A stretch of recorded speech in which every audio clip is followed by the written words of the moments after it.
Good evening. Welcome to tonight's live stream. I am going to get started in a moment. I just need to let everybody on social media know that the stream is currently on the air.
Okay, now that I've let everybody on social media know that the stream is currently on the air, I'm going to get through a little early perfunctory regarding upcoming videos coming for next week.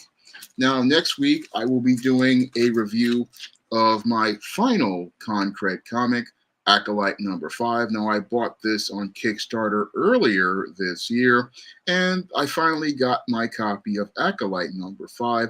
So this will be reviewed this week, next week on the channel. And I also got a very interesting Cash App donation from a viewer. And this Cash App donation was requesting I make a video asking if SJWs have ruined Black activism. Now, I found this topic to be very thought provoking, and I can't wait to go out here and go in depth on that topic. And I will also possibly be able to do an installment of the Historical Men and Women in Crisis series. So that's the upcoming content that's coming to the channel. And I just want to give everybody a heads up on those topics because that's what's coming on the channel hopefully next week. Now, with all of that said and done, I'm going to get into tonight's topic, which goes in depth on why I want absolutely nothing to do with Hollywood. Now, my reasons for walking away from Hollywood have to do with my mission as a writer and a publisher. And my mission as a writer and a publisher are all about going out here and presenting a positive image of Black people and presenting positive stories about the Black experience. And when it comes to the entertainment industry of Hollywood, it's just not a place that I believe I'll be able to go out here and be able to present those kinds of stories on their platforms. So this is a place that I don't think I'll be able to go out here and do what I planned to do when I was 17 years old. Now, back when I was 17 years old, I had dedicated my life to going out here and creating those positive stories about Black people and the Black experience. And I wanted to pick up the baton from people like Bill Cosby and Robert Townsend and many others who went out here and in the 1980s changed the image of Black people. That's what I thought you could do in the entertainment industry. And these were the things that I thought you could do back when I was very little, because I used to be a diehard television junkie. I mean, back when I was a kid, I used to watch TV from about 8 a.m. all the way up until about midnight.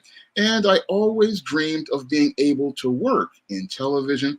That was one of the things I aspired to do, along with being a comic book writer. I always wanted to be in entertainment. And I always wanted to, again, create positive stories that featured Black people. But when I started to learn more and more about the entertainment industry's foundations and its whole collections to white supremacy, That's when I started to realize that I really didn't want anything to do with Hollywood. Now, I had again a lot of these aspirations when I was a little boy, when I was a teenager, and even when I was a young adult. I always wanted to go out here and be a guy who was not only creating books, and I also wanted to adapt them into animated series or comic books or TV series. Always wanted to take things into media until I found out about the whole foundations of the entertainment industry and its whole foundations in white supremacy, because the modern Hollywood is not a place that is all about looking to elevate Black people. No, as the media arm of white supremacy, it is not about looking to empower Black people or uplift Black people. No, the media arm of white supremacy's ultimate goal is to go out here and elevate the image of the white man and the white woman as the ideal. And as they elevate the image of the white man and the white woman as the ideal, their goal is to go out here and degrade the Black image and make the Black image be the bottom of the world. And as I started to see that this was the mission of the media, I just started to realize that this is not a place I wanted to be.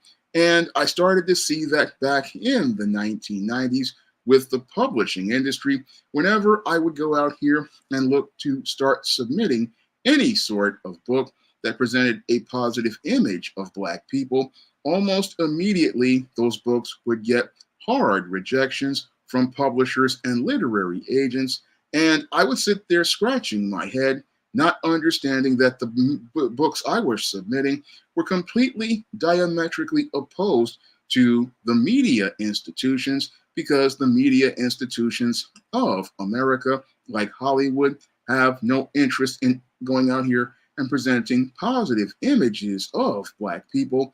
No, what they want to do is go out here and present images and stories of Black people where we fail. And they need those images of Black people failing because they want to create a narrative to keep Black people completely codependent on the system of white supremacy. Because, like Professor Black Truth has talked about, this media is about programming, and it's about programming an idea in your mind. It's about programming an idea to Black people that you can never have success.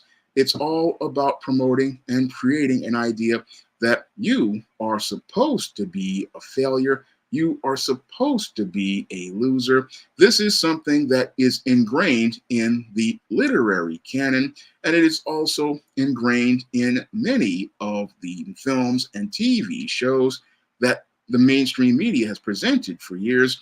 Outside of that brief period of that golden age of cinema and TV, we got in the 1980s when Bill Cosby came along. Now, when Bill Cosby came along, he basically created a revolution in media that changed the perception of an entire generation of Black boys and Black girls, and started to get Black boys and Black girls to see a picture of themselves, where we started to see that we could go out here and accomplish things. And the programming in that media was so strong, we started to see a lot of working class brothers and sisters aspiring to do better than the ghetto. We started to see a lot of Black people starting to look to work towards building themselves up. And when Bill Cosby came out with A Different World, we started to see an increase in enrollment of Black children into colleges all across this country. That is the impact of positive programming on Black people's minds. However, as this programming was being presented by men like Bill Cosby, what we had were a group of subversives who compromised with white supremacy in the NWA, and that's what led to the complete decline of Black images in media, because as they started to bring in these subversives, these individuals who compromised with white supremacy, these individuals, because they wanted to go out here and get their 30 shekels of silver, they started going out here presenting the narrative that white supremacy wants to see regarding Black people. Now, these guys like the NWA, they were out here. They were just your average, everyday street dude who was basically a bootlick. And what they were looking to do again was change the narrative of black entertainment from the positive messages that guys like Bill Cosby, Robert Townsend, the Hudlin brothers, and many others were presenting, back to the ghetto street images that the white supremacists wanted in media.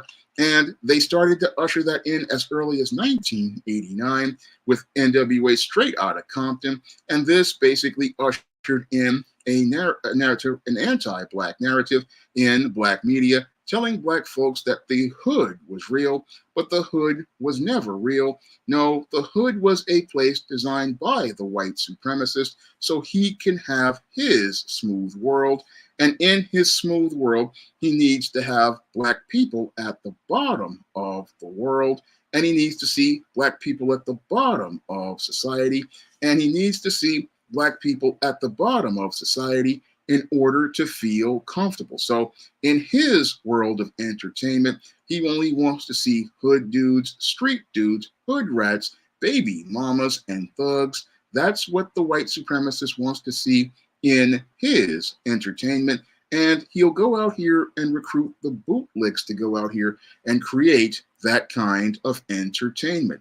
And because he has the bootlicks out here creating that kind of entertainment for him, that's the kind of messages he wants. And the only people who would work in that kind of entertainment industry are individuals who would basically compromise themselves to be a part of the white supremacist infrastructure. And as I was trying to, again, work towards creating the positive stories about the black experience, what I found was that as I was trying to present these positive messages, I ran into resistance, and I didn't understand why I was running into resistance. But the reason why I was running into this resistance is because people didn't want, at the top, didn't want these images of black men, black manhood, or black masculinity, or positive images of black womanhood and black femininity as a part of their media platforms. No, they would always go out here and politely sometimes say, oh, this isn't right for us, or this is an interesting story, but it's not something we want. They would go out here and say these things. And I was sitting there scratching my head, wondering why people didn't want this. But as I've grown older, I realized that Hollywood and the entertainment industry don't want those kinds of stories because it runs diametrically opposed to the narratives of white supremacy, which want their smooth world, which is filled with black people promoting the entire theme of being at the bottom of the world and being a complete failure, living in a ghetto, living in poverty, or even worse, even if they get the riches, still having a poverty mindset. The ultimate goal is about trying to destroy black people's perception of self.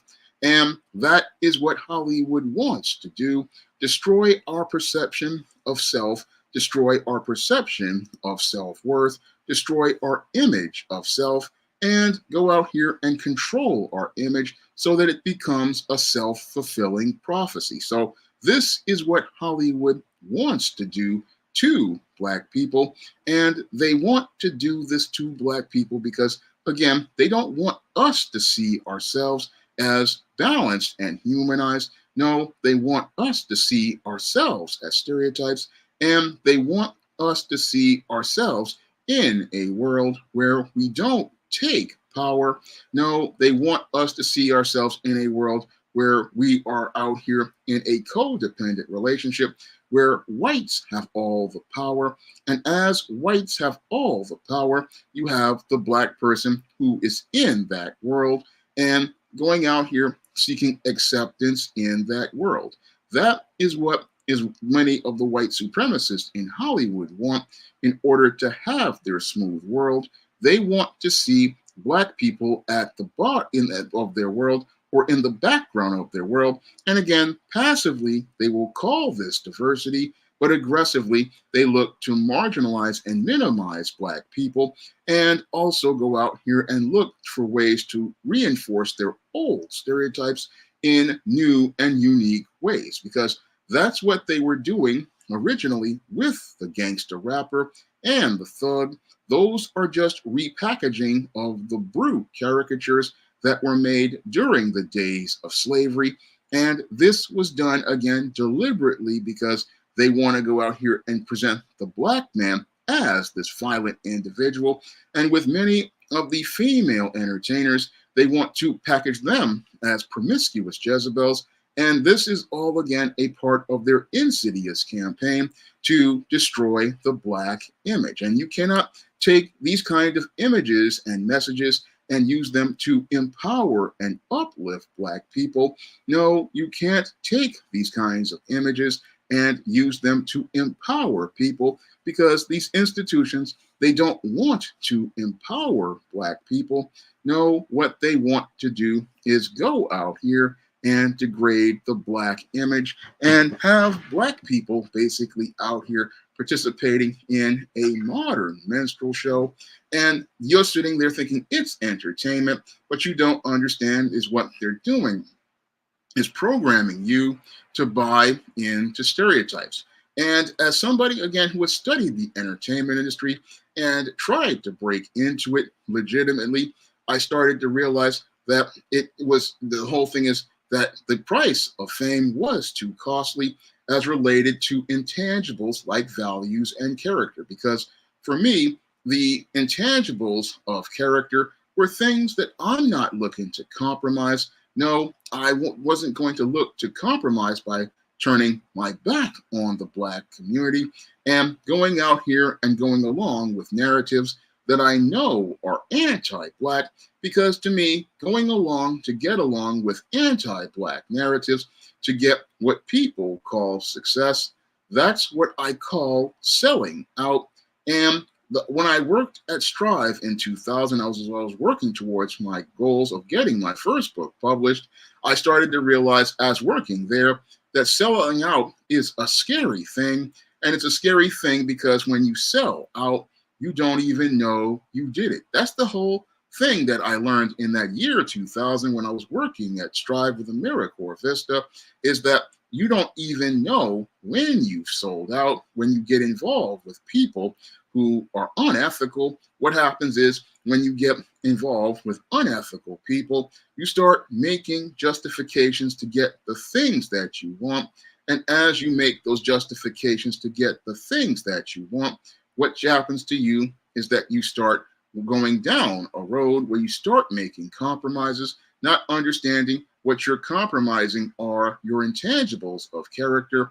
And if you compromise your intangibles of character, what's going to happen is you're going to wind up on a road to losing your soul.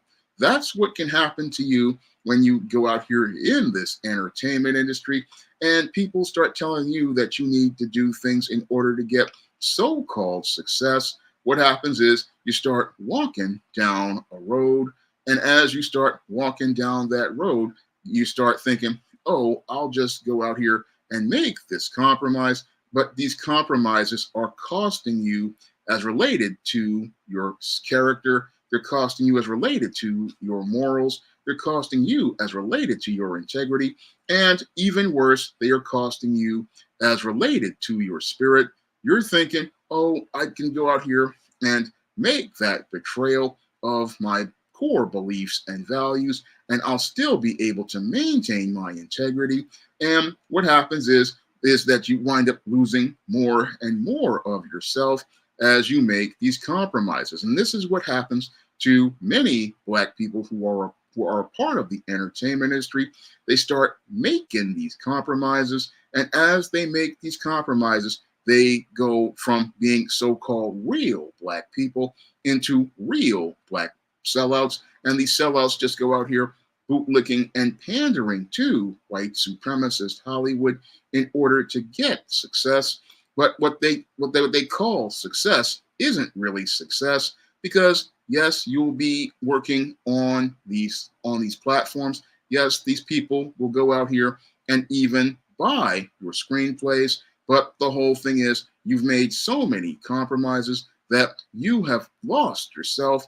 and you've lost touch of what you really want to do in that whole place of Hollywood and the entertainment industry. So a lot of times you'll have guys who will go out here and they start going out here making compromises. And as they make compromises, they start making excuses. And as they make the excuses, what happens is these individuals, they start heading down a road where they start making changes to get ahead, but they don't see how those changes are transforming them into somebody that they can't even recognize years later. I mean, when I look at guys like Will Smith and I think about what happened to him, that's one of the reasons why I was inspired to make this live was I think about what happened with Will Smith. I mean, Will Smith started out as a guy, again, rapping as the Fresh Prince. And as he was rapping as the Fresh Prince, he turned into this black actor with all of these aspirations of being a star. But being a star took him on a road to darkness. And that road to darkness basically was the thing that led to him becoming the pathetic man that he is today. Because, yes, Will Smith was a box office king for over 20 years. He was a guy who made $20 million a picture. But when you look at his life, yes, he's got all of that success, but he is a basic failure in life when you really take a look at him, because for all of his riches, he's basically lost his soul and he's lost his whole sense of self. And that's all because of all of the compromises he made in order to make it big. But in his quest to make it big, he became a very small, pathetic individual, a small, pathetic individual who doesn't even have control over his own home. And the children that he raised are tarnishing his legacy. His wife has emasculated him. And again, if this is the cost of success, then I don't really see where it's success. And I don't see where that success is going to lead to him accomplishing anything as related to a legacy. It's because everything that he's done has basically been destroyed. So when I look at what happened to Will Smith, it really made me start thinking about my own aspirations when I was in my 20s and even up to my mid 30s as related to trying to get into the entertainment industry. And as I got further on that road, that's when I started to realize that it really wasn't worth it, because again, it's what you sacrifice isn't really worth it, because you wind up losing so much, and you wind up losing so much because in order to get ahead, you have to make all sorts of compromises, and those compromises are things that can again make it where everything you work for was basically a waste. Now, back in 2008, I was out here. I had just finished my screenplay all about Maryland, and I was getting ready to go out here and trying to sell that script. I started entering it into screenplay contests, and that's where I learned about the whole dark side of screenwriting and learned that when it comes to the entertainment industry, it's not really about merit. That's where I learned that it's not really about the merits of the story, because I gave that same story to many people and they loved that story. But when I gave it to the entertainment industry, they had issues with a story where a black actress was talking about her struggles, one, and two, they had an issue with a scene that I had written where I presented a white female blonde actress in a negative light, showing that the white female actress was a drug addict and a meth head, and showing how she was out of control. And almost immediately, this is what made many people defensive and showed me that it really wasn't about the story, where I was trying to make a commentary similar to Sunset Boulevard, where it was about the Marilyn character coming on this set and seeing, and the kids were seeing her like they saw her in the past. No, they saw the whole racial angle of the white woman, and they got defensive and wanted to protect the image of the white woman. So that's where I ran into a lot of resistance with a lot of these people who were readers. They got really defensive about that whole scene where I was showing the white female as being completely out of control and looking to attack a black woman because she was slim, attractive, and getting more attention than she was. And that whole scene basically showed me that when it came to the entertainment industry, that when you're putting an image of a black woman higher than that of a white woman, that's where you start to see many of those who work in the entertainment industry start to show their racism and start to get defensive. And they get defensive because, again, the media arm of white supremacy's ultimate goal is to elevate the image of the white man and elevate the image of the white woman. And they don't like seeing the image of the white woman being tarnished. So that's why I ran into all of that resistance and ran into extreme defensiveness because they didn't want to see a black woman as beautiful, didn't want to see a black woman as attractive. Moreover, there was a scene where the drug addicted Tabitha attacks the Marilyn character and damages her face. And people were saying, oh, that would never happen. When I had done research on meth addicts and also done research as related to female jealousy. So I understood what was there as related to the psychology of that scene. But these people were, again, looking to defend the white female. And again, that's the main thing with Hollywood. They are not about trying to say, oh, there's that white women have racist behavior or violent behavior towards black women. No, they want to say that the white woman is the ideal of beauty. And that whole series of contests I had submitted to and the submissions I had made showed me that it really wasn't about looking to present positive images of black people in their media. No, it's all about, again, elevating whites as related to their media and not about judging a story on the merits as they claim. No, when they want are a certain kinds of narratives in order to make their entertainment what they want. Because again, entertainment isn't just entertainment. Entertainment is programming. And the whole point of the programming of Hollywood is to go out here and program the idea in children's minds at an early age that white is superior, black is inferior. That's the ultimate goal of their entertainment. And if you go out here and want to present black characters in a balanced perspective, they're not going to want to invest any money into that.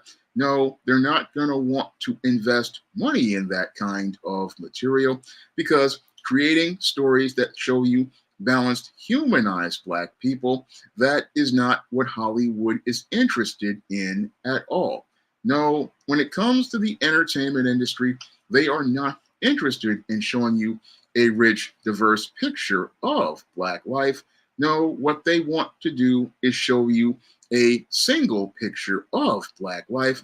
They want to keep you in what I call the black box that is acceptable to whites and people, and they want to keep you in that box, going out here following these narratives and playing the roles that white supremacy wants you to play.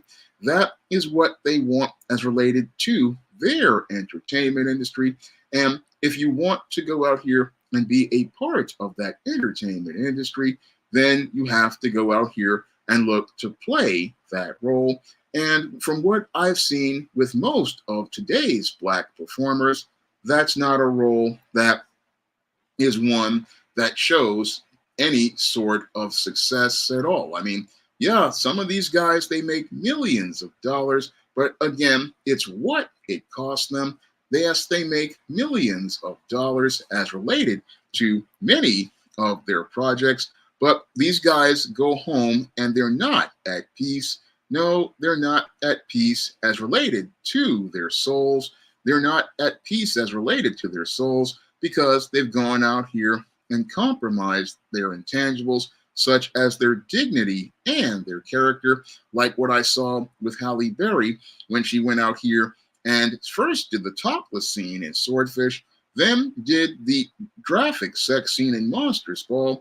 Yes, she got an Oscar for portraying Letitia Musgrove in Monsters Ball and getting down and dirty with Billy Bob Thornton. But ever since then, she's never had any sort of peace. So I'm looking at that. I'm like, yeah, you got success, you got millions, but what it cost you. That's what I'm looking at. And I'm looking at this sad state of life. And I look at that sad state of life and I go, people say, oh, this is the place to be, but it's not the place for me as I see it. And that's why I want nothing to do with Hollywood, because in order to get success, you have to sell out. And I know how dangerous selling out is from my experience working at Strive. I mean, I know that the scariest part of selling out is you don't even know you did it, because when you are so hungry and ambitious, what happens to you is that you're so blinded by what you want, you don't see what you're sacrificing. And because you can't see what you're sacrificing, you can't see that you're basically losing things that have higher value, things that have more value than what you think you're going to get. And what you think you're going to get isn't as important as you think about it from the perspective of life in general. Because when you think about life in general, I mean, yes, there are people who go out here and they become rich.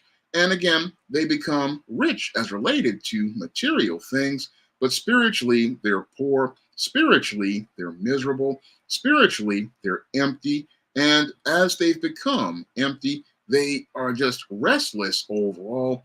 And they're restless because they've gone out here and they've got nothing at all as related to their life. I mean, yeah, for a moment, you were a star, you got all of this attention, but who were you getting the attention from? That's the critical question I had to ask myself as related to this so-called success of the entertainment industry. I mean, who are you getting the attention of? People who people say are prominent, people who say that they are big people. I mean, you're getting this attention, but it's how you get this attention. And that's the sad part about Hollywood that has me wanted to walk away from it, and walked away from it because, again, I don't see how a person can achieve success there and still maintain their intangibles of character. Because to me, intangibles of character mean more than fame or riches. Intangibles of character are things that have higher value, because it's better to have things like your integrity, where your word is your bond, than to be known as a liar who goes out here and betrays everything they believe in. Because if you go out here and betray what you believe in, what happens is you wind up on a road to becoming a very hollow person, who is in a place that they wish they never were in, where they basically can be in a room full of people who are rich and prominent and still be alone. And that's the place that people like your Halle Berrys and your Will Smiths are right now.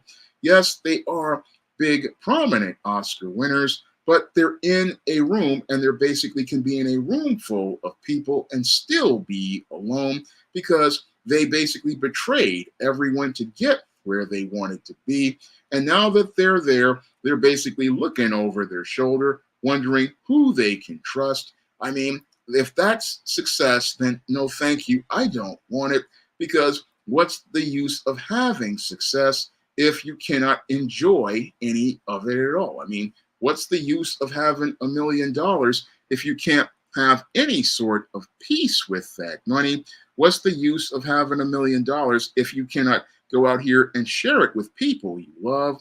What's the use of being wealthy if you can't have any sort of peace? I mean, there are things that, again, have more value to me as I see it. And I look at Hollywood, and again, it's just a sad place to be. And you really don't really, especially if you're a screenwriter, get anything of value out of the deal. And because one of the things that really turned me off, because as a writer, is finding out that the screenwriter is a joke. And this is the person who writes the story that you go out here and consider to be iconic entertainment. But this person gets no respect at all. After you go out here and write a script and sell it, it's basically the property of the studio. And what the studio will do is take a story you spent 6 months to a year working on day and night, and they're going to go out here and just hire another writer and then rewrite that entire script.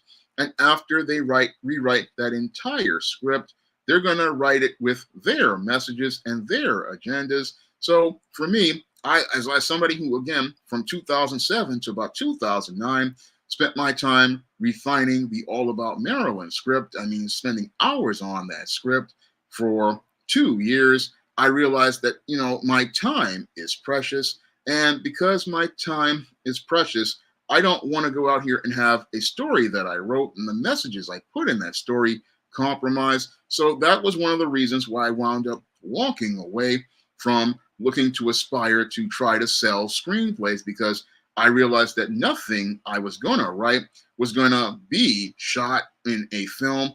No, what they do, again, is they'll buy the script. And after they buy the script, it's officially their property. And once it's their property, they're going to go out here and, as I said before, hire their own writer. And then their own writer is going to make it with their messages, change the ethnicity of characters, change the whole nature of characters, change the whole mission and direction to fit their agenda. And they're all legitimately justified to do that, because once you sell your material, it becomes their property. And that's the other thing that I really got disgusted about the entertainment industry, is the complete dehumanization of people. Now, when it comes to the entertainment industry, what a lot of people don't know is that they don't see people as people. No, when it comes to people, they see people as what they call properties. And they see people as properties because, one, they see a person as related to the value they can bring to a studio, as related to revenue, and two, they see a person as property because they see them as an asset that they can use to build wealth. So a person is not a person in the entertainment industry. No, when it comes to the entertainment industry, what happens is that they don't see you as people. No, they see you as an object. And it's this depersonalization of people is another part of what made me want to walk away, because, again, you don't care about people. And even worse, the people there don't care about themselves. No, because they're so ambitious, they are willing to dehumanize themselves in order to seek validation and approval of others who they think are more prominent. And that's a very scary place to be, where you're not a human being anymore. No, you're just considered to be a piece of property. And that's very much similar to what happened with the slaves on the plantation during the days of slavery. So I was looking at the entertainment industry because I would go out here and I would send queries out. And the language that I got was just like another language. Yes, it was English, but the way they used words, again, are just disconnected and detached. And again, don't see a person as a person. No, when it comes to the entertainment industry, when you're trying to sell scripts, I mean, the language is just so different. It's like a completely different set of language altogether. And again, all about depersonalizing people and never seeing another person as a human being. And again, I listen to that whole way of being and think about that whole mindset of being that indifferent and that detached from another human being. That's the scariest part about the entertainment industry as related to Hollywood. They don't see people as people, and they can do that. That makes it where they can go out here and turn on people in an instant. when things go wrong with related to a person's life.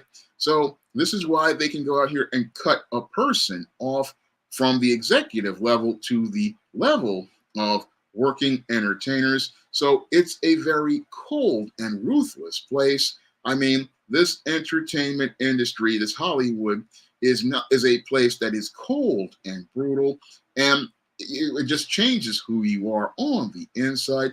And I really, when I look at that place, it's I wouldn't want to be turned into somebody like that who can smile on the outside, but just be cold and hard on the inside. Because most of your favorite entertainers, yes, they can put up a face with a smile, but behind that smile are a lot of people who would basically cut throats in order to get ahead. And that is the part of the entertainment industry nobody wants to talk about. And it's that part of the entertainment industry that will shock you, because these guys will turn on you in an instant to get themselves further ahead. And I wouldn't want to become that kind of person, because to me, becoming that kind of person is where you're in a place where you're on the road to losing your soul and being transformed into something like a demon. I mean, that's basically where you're at, because again, demons don't care about anyone. Nothing matters to them except going out here and getting themselves ahead. And they're looking to get themselves ahead because they've basically gone into idolatry and they're worshiping fame. And they're worshiping fame to the point where they're looking to sacrifice more important things as related to their values and their character. And they're willing to turn on the people in their lives to the point where they don't even see people as people anymore. I mean, it's a very, as I see it, the entertainment industry in Hollywood is a lonely place. Yes, you can get your name up in lights, but your name has no real value. And it has no value because it's you're a property now and no longer a person. And in some cases, if your name isn't what they want, they put another name on you. And as they put another name on you, they create an image and a personality around that image that isn't you anymore. And that's the scary part about the entertainment industry. And if you get so caught up in it, you will lose your perception of reality. And as you lose your perception of reality, you start believing the lies that are told about you. That's what happens to a lot of actors and actresses, and even some agents and stuff like that, and producers like Harvey Weinstein. They start losing their whole perception of self, as because they buy into all of the lies that were told about them and all the lies that are told about themselves. And again, it's a quite scary process where you see somebody go from being a regular guy who just wanted to go out here and aspire to do something like sell a screenplay or go out here and look to start doing some directing or some acting. And all of a sudden, they're just a completely different person 5 or 10 years later. And they're so caught up in the lies that are told about them, they don't even have a sense of self, because they were never really grounded to be told that everything that was presented about you is complete bullshit. And it's bullshit because everything that was written about you was a lie. Everything was a lie, but the sad part is you have people who buy into the lies. And again, it's a very scary whole situation. And that's another reason why I want nothing to do with Hollywood, because Hollywood, again, will have you buying into lies, believing lies, and having you believe the lies to the point where you believe that they're true. And that's how you get a guy like Ice Cube is out here, a guy who originally was saying F the police, now saying that, oh, the police want to win. That's what happens when you wind up buying into lies and get caught up in the money. What happens is you go from being the guy who had ideals and beliefs to buying into the whole system of white supremacy and going out here and advocating for white supremacy. And that's what happened to Ice Cube. And again, people, they look at him and go, oh, he's still real. No, he's sold completely out. Like many of your other rappers, like I call Curtis Jackson Esquire and Greasy. I mean, all these guys have completely sold out, but you'll have people saying, oh, he's real, but he's not real at all. No, he's bought into every lie as related to his entire story and bought into all of the lies to the point where they believe, oh, I'm still the same guy. No, you've been transformed and changed. And again, you don't understand how easy it is to sell out, and you don't understand when you don't even know when you sold out because you've got what you think is success, but that success is taking you on a road to failure, and that road to failure is one where you don't see you're losing more important things, and it's those more important things that should have value because again, success in Hollywood where you're a big time star, it's lonely at the top, and it's lonely at the top because what happens is that while you're out here thinking you got friends, you don't really have any sort of friends because there are no friends in the entertainment business. And that's the mistake that a lot of people make with the entertainment industry, believing that they have friends, but this is a business and people will cut your throat in order to get ahead. So that's another thing you're wondering, oh, who can I trust? Well, there's nobody you can trust because everybody's out here looking to eat each other in order to get ahead. And that is the scariest part of the entertainment industry. Everybody is looking to eat each other. And again, I just look at that environment and it reminds me a lot of what I had to deal with in junior high school and high school. And I don't want to deal with that kind of nightmare. I mean, being in a place where you're basically got to paste on a smile and walk on eggshells, not knowing who's going to go out here and stab you in the back, who's going to sell you out as related to putting out some information. I mean, it's a land of complete backstabbing.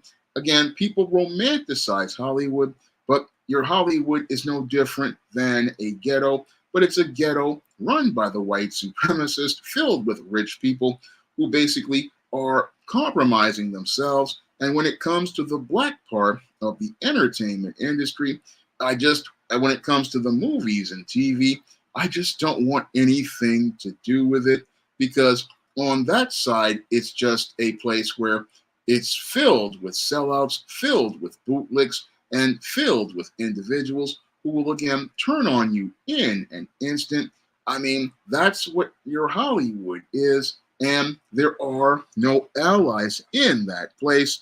No, it's not a place where you're going to have any allies. You are basically on your own, and that is the whole scary part about Hollywood is you are on your own, and you'll have a lot of young guys thinking, oh, I can come into this business. I'm going to go out here and make that big money. I'm going to be this big star. They've got the ideals and the fantasies in their head, but the reality is that you're in a place where you're just surrounded by enemies, and it's no different than being, the streets of the South Bronx. It's just that people have a lot more money than they did in the South Bronx. I mean, you're dealing with the same type of ghetto individuals who are, again, super ambitious, again, looking to go out here and cut throats, and you will wind up getting messed up. And again, it's a corrupting environment. And when I didn't know about it when I was a kid, but as I was out here looking to go out here and push my mission of going out here and trying to present positive stories about the Black experience, going out here looking to try to diversify the Black book market, trying to tell different stories about the Black experience. That's where I found out how anti-Black the entertainment industry is. And I found out how anti-Black it was when I first started dealing with the publishing industry controlled by white women, and then trying to deal with the whole issue of screenwriting, finding out, again, neither of these environments are looking to empower Black people because empowering Black people is bad for business. And it's bad for business because their business is made by Black people aspiring for white acceptance. And This is how they get 97% of black dollars into their business so that they can live a middle class lifestyle, because the black dollar, as I've stated in previous videos, is the most valuable dollar. And when you've got black people brainwashed to believe that that being white accepted has a higher value than their dollars, then it's easy to get their money. And that's blood money as I see it, when you've got black people going out here and getting to the point where you've got young sisters out here not loving their own hair and going out here and gluing some white woman's hair on her head, destroying her scalp. And when you've got brothers out here looking to aspire to be like members of organized crime, that's the whole thing that is troubling to me. And again, you have to be a very unethical person to just sit there and go along to get along with that. And I can't be that individual who goes along with this type of stuff, where you've got, again, sisters thinking that their own hair isn't beautiful, to the point where they're basically frying their own hair off, trying to aspire to be like a white female, or going out here and bleaching her skin to be like a white female, or a black male out here thinking he's got to go out here and aspire to be like a white man, never loving what is beautiful about being black, never taking pride in what black is. That's what being a part of the entertainment industry as a black man is about. It's about going out here and making those compromises, looking the other way, not really standing up and speaking against these messages and promoting messages that tell a black girl, again, that she's not beautiful, telling a black boy that he cannot go out here and aspire to be the best, telling a black boy or a black girl that going out here and speaking well like I am is acting white, or being interested in things like the goth subculture, or collecting comics or science fiction and fantasy is white. Again, these are things that black people have done for years, but nobody wants to shine a light on these aspects of black life, because these aspects of black life go out here and shatter narratives about black people, humanize black people, show that we are living rich lives, and they don't want you to see black people out here being smart or intelligent or funny. No, that's what they don't want you to see of black people. And if you try to go out here and promote those kinds of messages, or try to present material with those kinds of messages, you're just going to get struck down. And that's why I just walked away from the whole thing, because I saw I could not go out here and present media on mainstream media platforms, because mainstream media platforms were diametrically opposed to the narratives I wanted to present in material.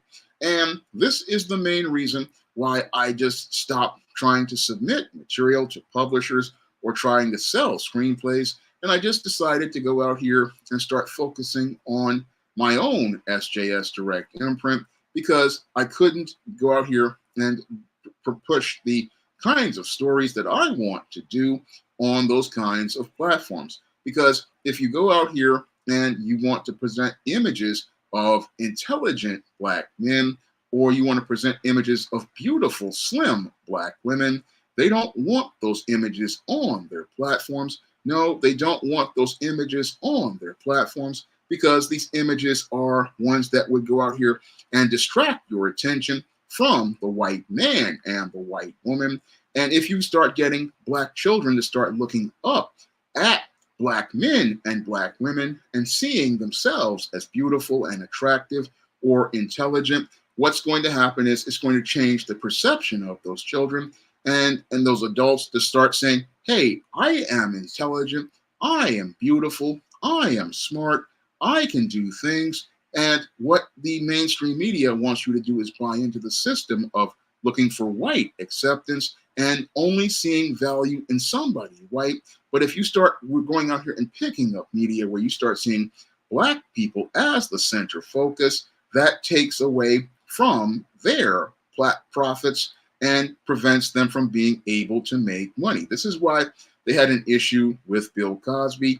This is why they had an issue with a lot of golden age from the late 80s to early 90s media and wanted to change the narrative, because when you've got Black people looking at themselves and seeing value in Blackness, this is what makes a lot of the people in the media arm of white supremacy uncomfortable, because it takes 97% of their money and keeps them from being able to live that middle class lifestyle on the 97% of Black dollars.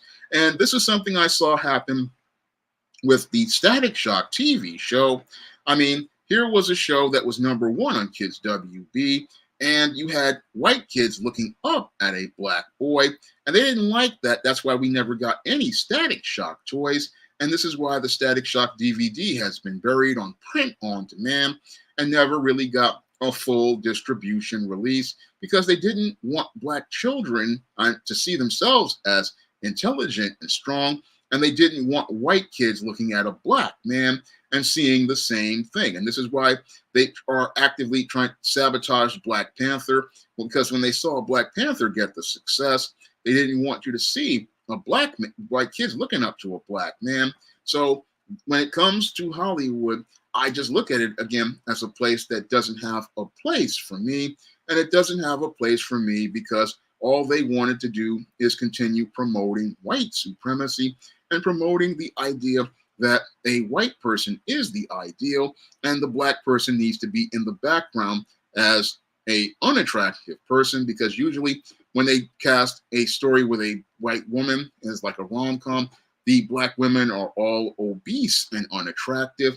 And when they cast a movie with a white man, the Black man is in the background either being a joke and a clown. So that's what they want to do on their platforms. And that's why I want nothing to do with Hollywood. And that's why I stopped with any sort of aspirations of trying to sell any material. And that's what I started to say. I just go out here and make my own material and go out here and make my own material as related to things, because I want to go out here and again elevate the image of Black men and Black women with the SJS Direct imprint, and even with my YouTube channel, want to go out here and elevate the image of Black people.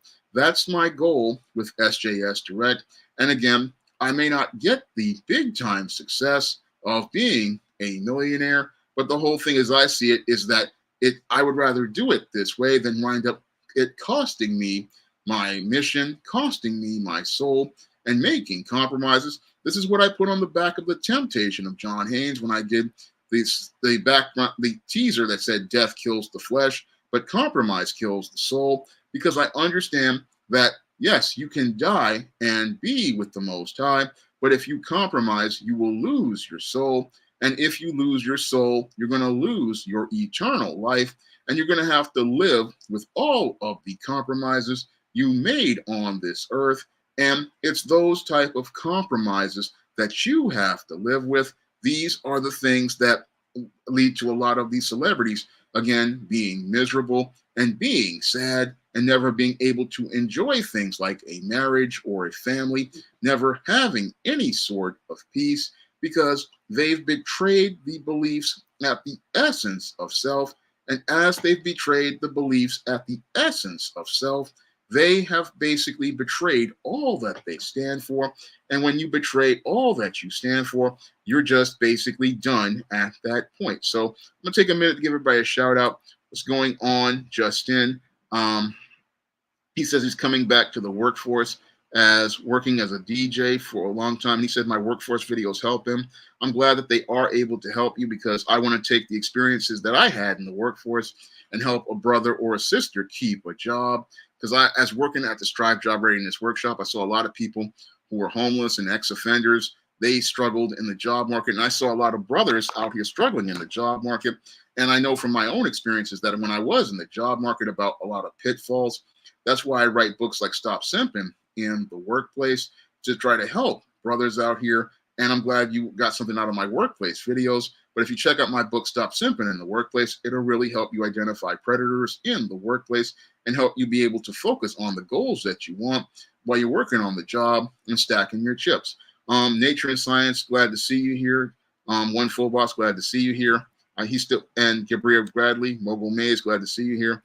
Yeah, Hollywood's first big movie was Birth of a Nation. That was white supremacist propaganda that they promoted. What's going on, computer robots? What's going on, mind and body? He asked the question, what do you think of this new woke image of black men and women?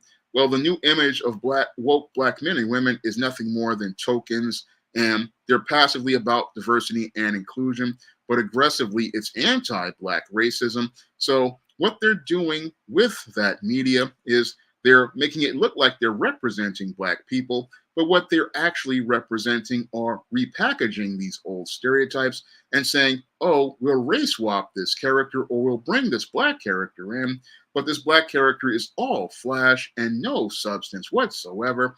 They're basically playing the same role, and you're getting the exact same story we got back in the 70s. What's going on, Nightingale Wednesday Nightmare? Glad to see you here. What's going on, Simply Deep 1985? Having a pretty decent night working tonight, doing the show, and just talking about, what I want nothing to do with Hollywood, because I've had just experiences on the fringe and seen what happened to many performers out here, many people, and it's related to the compromises they make, and seeing how people, like everybody's talking about as related to Monique and how she was done. I mean, Monique stood up for black people and was kicked out of Hollywood. I mean, she was just done real dirty, and that's all because she reached the point where she realized she couldn't make a compromise. I'm glad for Nightingale Wednesday Nightmare bringing her up, but that's what happened with her. And again, I want nothing to do with that whole place, because it's a place filled with traitors, a place filled with sellouts, and it's a place that you have to really look out for yourself.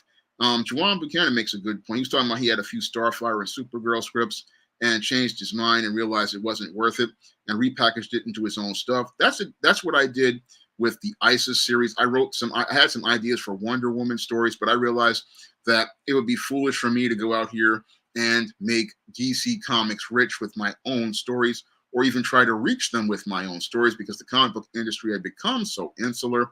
So what I did was I decided I had promised myself I wanted to do an ISIS series back in 2002, but I really wasn't in a place where I could do it. But in 2012, on the 10th anniversary of ISIS, that's where I decided to start the ISIS series. And I took many of the ideas I had for that imaginary Wonder Woman run that I wrote in a blog, and I started making them into ISIS series stories. So you're on the right track by taking your stories and making them your own, because the whole thing is, if you write stories for a place like DC, they own all of your stories. They put you on work for hire, and your best ideas are not making you money. It's making them money, and you'll get a work for hire deal. That story will go on to become possibly popular, and you won't get any sort of compensation out of the deal. Whereas when I go out here and I do ISIS stories, all of those stories are owned by me. The character is owned by me, and all of the stories make me money. And if I want to take that intellectual property and do something else with it, I can do that because I own all the rights. So you're on the right track, Juan, with taking your stories and making them your own. And a lot of ISIS stories I've done, I was glad I made them my own. I mean, Wrath of the Cyber Goddess was going to be a Dr. Cyber story, and Revenge of the Cyber Goddess was going to be the follow-up.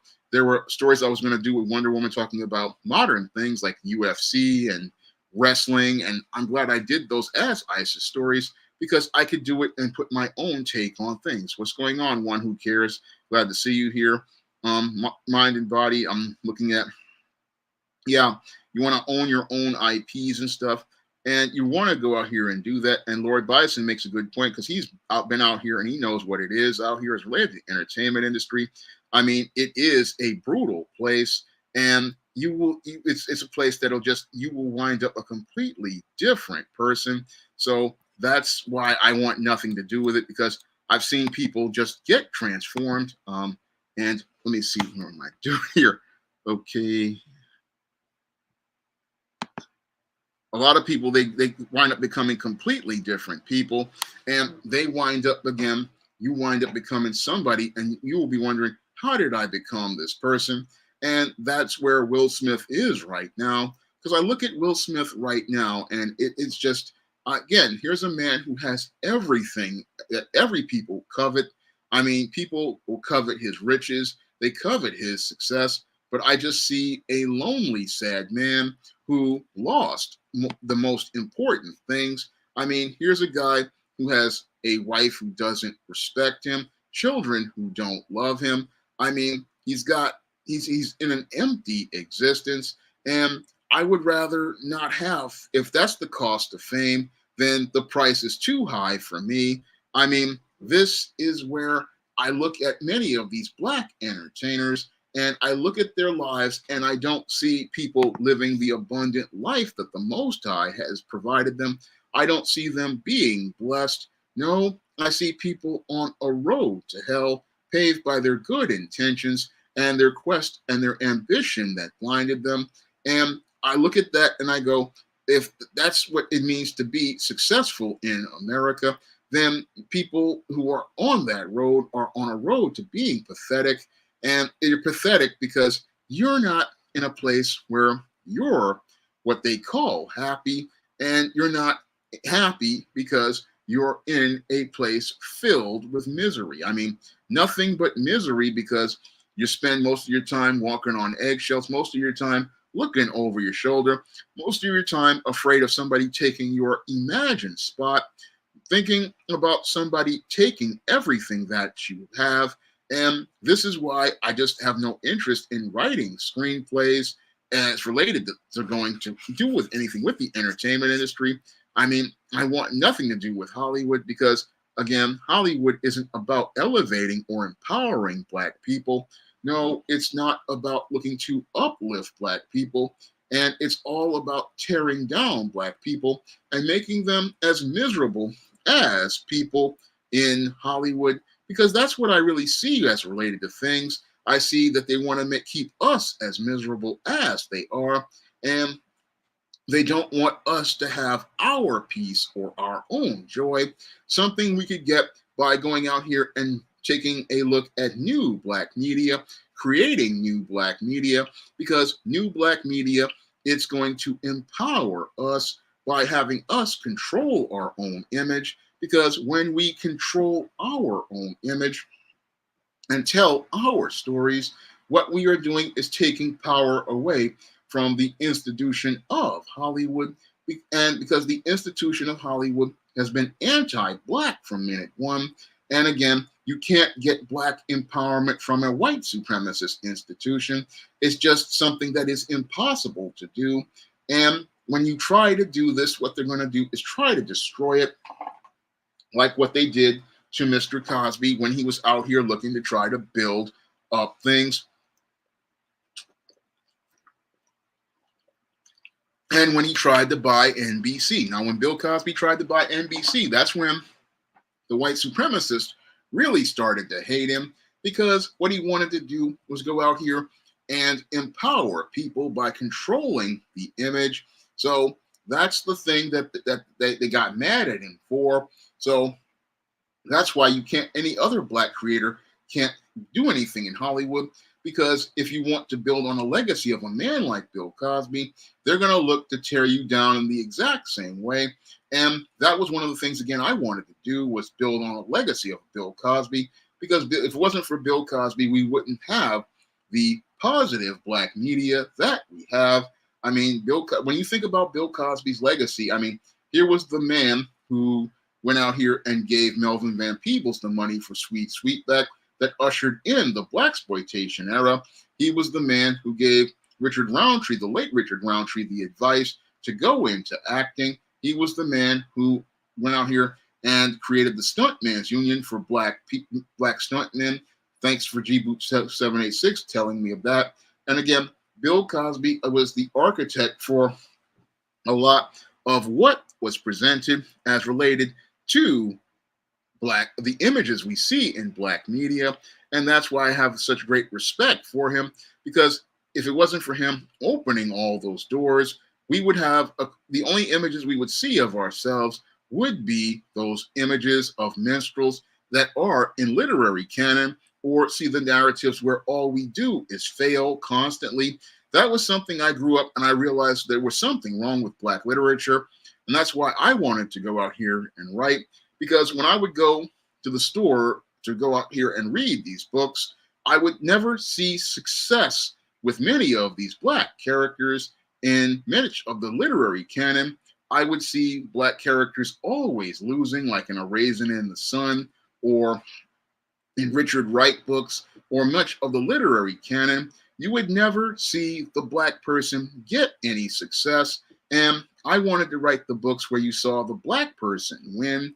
I wanted to write the stories where you saw the black man and black woman succeed, because I understand that that really shapes a child's, an adult's perception of self. When you read material and watch material that show you winning, it makes you believe that you can win too. And that's one of the things I try to do with a lot of my work.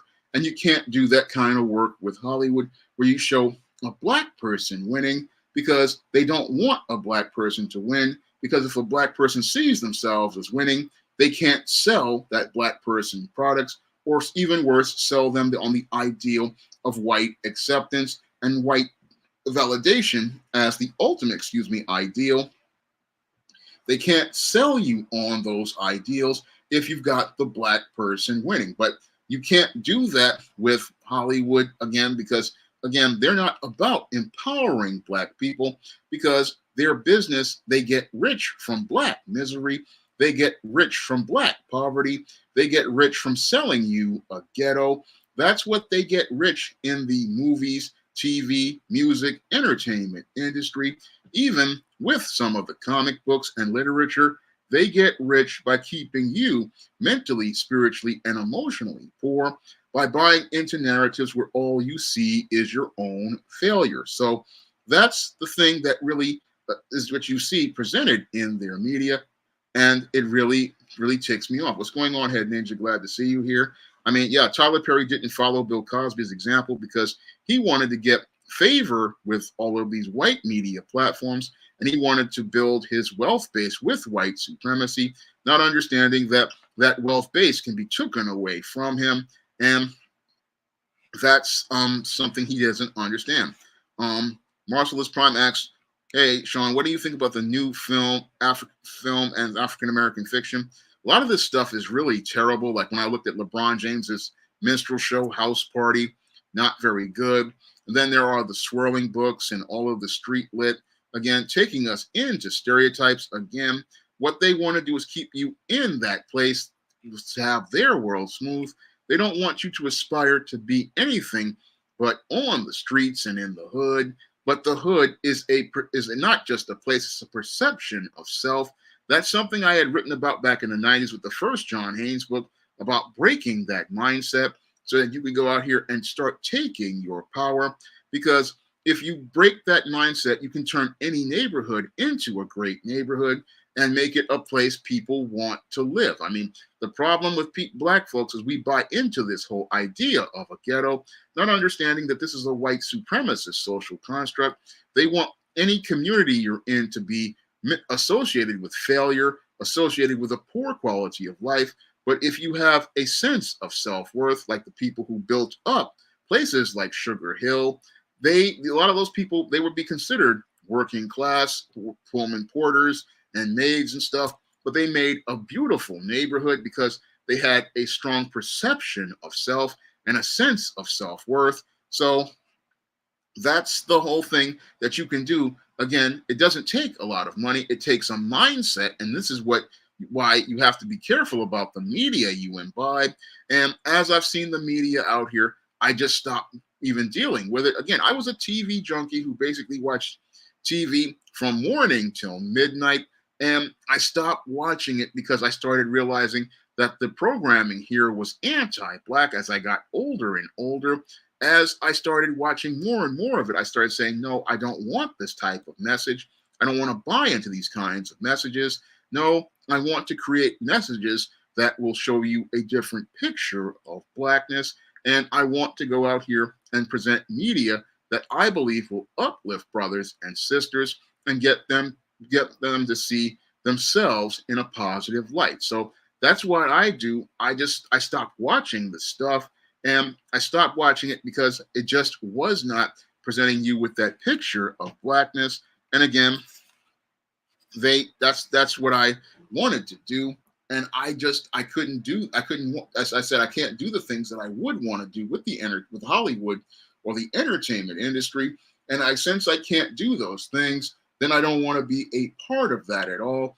And I don't want to be a part of that because I don't want to be one of these black bootlicks who's going to turn on his own people and say that you need to pull yourself up by your bootstraps. I want to be the kind of guy who says, hey, that brother over there is a good brother. I'm going to go bring him in and try to give him that first shot.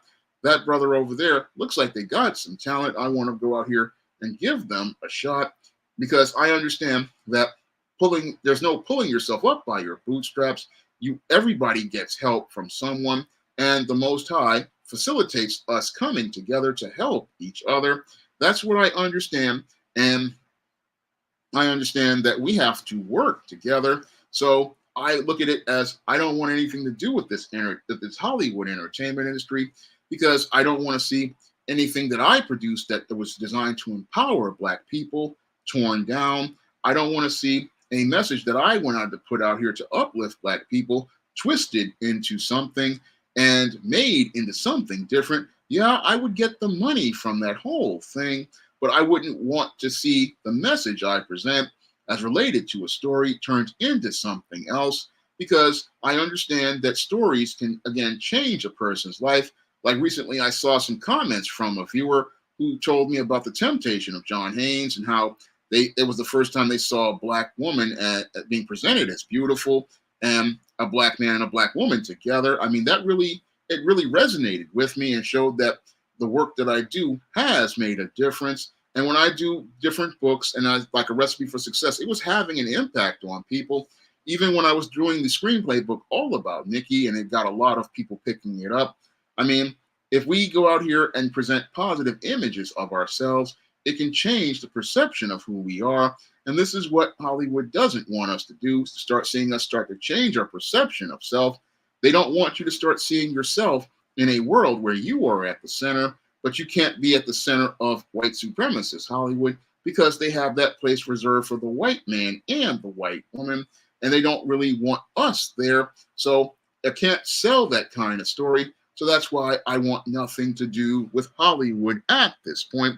So that's what I see it as. Again, if you can't be about Black empowerment as I see it, then it's not worth the time to even try to go out here and try to contact anyone, because they don't want to stay, because they think everything is about green. Like you have Black actors who say, oh, it's not about Black or white, it's green. No, it's always about Black. And it's always about making sure that the Black person is at the bottom. And I'm not with that program because I want to see Black people at the top. I want to see Black people at the center of their own world. I want to see Black people imagining themselves being the very best. I want to see Black people imagining themselves as aspiring for that success. I want to see Black people aspiring to be that excellence and achievement, because we can do better than being a street dude. We can do better than a hood dude. We can do better than being a gangster. We can do better than being a part of somebody else's system.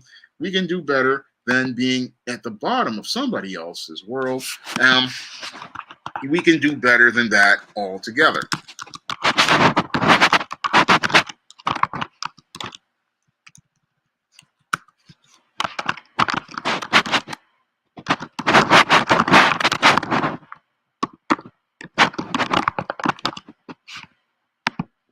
I mean, we can do better than that, and we have to aspire to do better than that. I mean, that's the way I see it. I mean, we should always be striving for excellence, and we should always be striving to do our very best.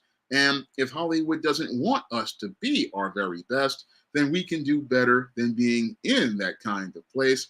That's the way I see it as related to Hollywood, and that's why I can walk away from Hollywood, because as I see it, they're not trying to produce the kind of entertainment that entertains and uplifts Black people. No, they see Black people as a joke, and I have no time to be the punchline of somebody else's joke, because my respect is more valuable than being the punchline of somebody else's joke, because that's what Halle Berry was with Monsters Ball. That's what Monique was with Precious. Again, you had white supremacists who were giving these women Oscars, and they were sitting there laughing at them. I mean, that's what they were doing behind the scenes. Yeah, they'll give you the job and give you the awards. Same thing with Lizzo as related to the Grammy. And as they give you these rewards, they're basically getting their laughs at your expense. So that's another reason why I want nothing to do with Hollywood, because Hollywood wants nothing to do with empowering Black people. And since they don't want to have anything to do with empowering Black people, I take my power by creating my own media. And if I create my own media as I see it, I create my own narratives, because as I've stated before in many videos, those who control the money control the media, and those who control the media control the narrative. And again, if you take your own money to create your own new Black media, you can create your own narratives regarding Black people. That is the lesson that I learned from guys like Bill Cosby, guys like Spike Lee, guys like Robert Townsend, guys who basically took their credit cards and made their own media and made new narratives that took power away from old stereotypes. This is what I learned from these individuals, and this is what I want to do with the SJS Direct Imprint. I don't really have a lot of money out here, but I want to create narratives that shape generations of kids and young adults and transform their lives and help them understand that being Black is beautiful, and being Black is an image that is something that is you want to aspire to and is something to be proud of. And Black people are attractive and desirable to each other and love each other and are capable of sharing love with each other. These are the kind of messages I want to put in my material, and this is the type of media that I want to produce, but they don't want to produce that in the mainstream media, so I make it on my own SJS Direct Imprint. I make it because I know how important this type of media is and how it can change a person's perception of self. So that's why I go out here and make this kind of media. And this is not the kind of media you're going to get from Hollywood, because Hollywood doesn't want to uplift Black people. And so I go out here and make it on my own SJS Direct Imprint. And I make it because I love Black people, and I love Black people enough to let them know I want nothing to do with Hollywood, because Hollywood basically has never wanted anything to do with us outside of our money. And because they only want our money, they don't want to empower us. So we need to take our power by voting with our dollars and supporting Black-owned businesses and Black-owned publications like I produce. Again, because the way we take our power is by taking ourselves away from institutions like Hollywood, and taking ourselves away from institutions like Hollywood takes our power.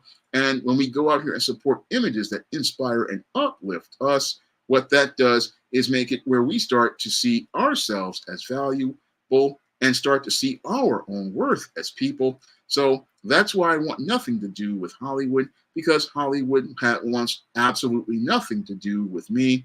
And I want nothing to do with an institution that is all about white supremacy and being anti-Black. I want to go out here and be about an institution that is about the Most High and about elevating Black people. And you can't elevate Black people again in an institution that was designed from day one to be anti-Black. Now, I'm going to get ready to wrap up tonight's stream, but before I wrap up tonight's stream, I wanted to show you the SJS Direct 2023 books, John Haynes Godbreaker and John Haynes 1987. And both of these books are available on Amazon.com in paperback and Kindle format. And they're also available with the other 80 books on the SJS Direct Imprint, such as the ISIS series, the Esteem series, the John Haynes series, and the books of the Spinsterella trilogy, my Black sorority novel, The Thetas, my Black business novel, A Recipe for Success, and my Black vampire novel, Eternal Night. And all of those books are currently available on Amazon.com. And you can get, again, all in paperback on Amazon. You can also find them at Barnes & Noble in paperback, Walmart, and Target. And you can also find them at other places like Smashwords, the iBookstore, Google, and Google Play. And if you want to pick up the first full John Haynes comic, John Haynes at Death's Door, you can find the first full John Haynes comic on Lulu.com, where I have it after the 2022 Kickstarter.